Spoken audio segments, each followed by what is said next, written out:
ڕۆژی پێنجشەممە فەرمانگەی لێکۆڵینەوەی دەستپاکی عێراق لە بەیاننامەیەکدا حکومدانی عەبدولحەمید ڕەشیدی بەڕێوەبەری پێشووی بانقی جەلەولای بۆ ماوەی 10 ساڵ بە تاوانی بردننی زیاتر لە 4 ملیارد دیناری پارەی بانقەکە ڕاگەیاند.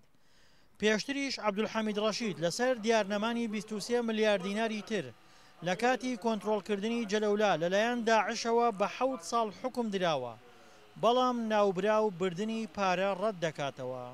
دوو بریاری لە 2015 دیان کرا بە هەڵا بڕیارێکی 7 ساڵ لەسەر 4 ملیارەکە و بڕیارێکی 10 ساڵ لەسەر 20 ملیارەکە. ئەم دوو بریاری هەڵەیە مڕەتی ئەەکەمەوە ناتوانم بڕم بۆ خوارە بۆ دیالە بۆ بەغان لەسەر ئەو بریارە ئەو بریار تەمیز یەکەم ئینشاڵڵا سەرکەوتووەم و نجاتمێنەی. عەبدولحەمید ڕەشید دەڵێت 7 فەرمانبەری بانقەکەی لە بەغدا شکاتیان لێکردووە و تۆمەتیان بۆ هەڵبەستووە و بۆ ئەو مەبەستەش نووسراوێکی نووسینگەی لێکۆڵینەوەی دیالەی وەکو بەڵگە بۆ تۆمەتباربوونی 7 فەرمانبەرەکە هێنایەوە.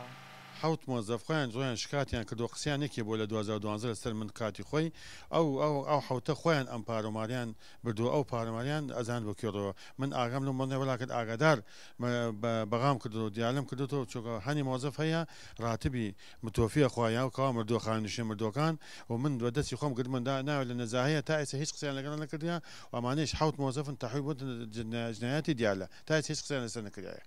عەبدولحەمید لەسەر نووسراوی دادگا مڵک و ماڵەکەی حجزی خراوەتە سەر، بەڵام خۆی دەستگیر نەکراوە و تا ئێستا لە خانەقین ماوەتەوە.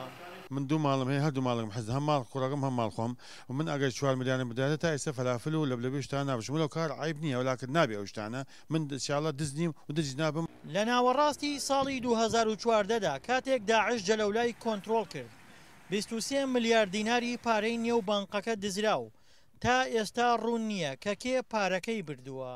دڵشاد ئەنوەر، دەنگی ئەمریکا، پارێزگای کەرکووک.